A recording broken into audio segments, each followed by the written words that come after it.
Guys, welcome তোমাদের আমার ভিডিওতে। আজকে আমি তোমাদের সাথে শেয়ার করছি ট্যাংরা মাছের ঝাল রেসিপি। তার জন্য দেখো লাগছে ট্যাংরা মাছ, জিরের গুঁড়ো, লঙ্কা ফেলে নিয়েছি, কালো জিরে ফোড়নের জন্য, ধনেপাতা কুচি আর টমেটো কুচি। এবার মাছগুলোকে আমি ভালো করে ধুয়ে পরিষ্কার করে রেখেছি। সে মাছের মধ্যে নুন আর একটু হলুদ দিয়ে ভালো করে মাখিয়ে নিচ্ছি, যাতে মাছগুলোর ভেতর নুন হলুদটা যায়। মাখিয়ে কিছুক্ষণ রেখে দিয়েছি 10 মিনিট। তারপরে কড়াইয়ে আমি সর্ষের তেল দিয়ে গরম করে নিয়েছি। এবার মাছগুলোকে, তেল গরম হয়ে গেলে মাছগুলোকে আস্তে আস্তে ছেড়ে দিচ্ছি। ছেড়ে এপিট ওপিট করে ভালো করে ভেজে নেব।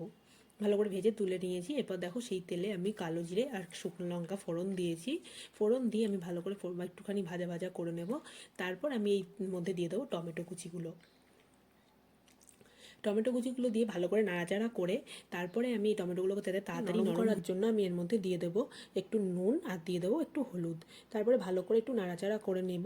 এরপর দেখো টমেটোটা প্রায় নরম হয়ে এসছে।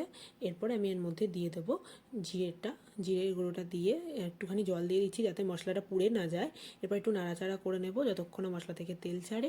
দেখো তেলটা ছেড়ে এসছে। এরপর আমি এর মধ্যে দিয়ে দিয়েছি জল দিয়ে জলটাকে ভালো করে ফুটিয়ে নেব। ফুটে গেলে এর মধ্যে দিয়ে দেবো আগে থেকে ভেজে রাখা মাছগুলো দিয়ে কিছুক্ষণ রান্না করব, যাতে মাছের মধ্যে ঝোলটা ভালো করে ঢুকে যায়। তারপরে মাছগুলোকে কিছুক্ষণ নাড়াচাড়া করে নিয়ে কিছুক্ষণ রেখে দিয়ে এরপর এর মধ্যে দিয়ে দেবো কাঁচা লঙ্কা ফেলে রাখাগুলো আর দিয়ে দিলাম ধনেপাতা কুচি।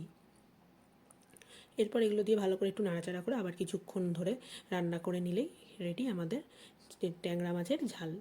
তো চলো, আজ এই ভিডিওটা কেমন লাগলো তোমরা অবশ্যই আমাকে কমেন্ট করে জানাবে, একটা লাইক করে দেবে। আর দেখা হচ্ছে নেক্সট ভিডিওতে। ততক্ষণের জন্য টাটা, বাই, টেক কেয়ার।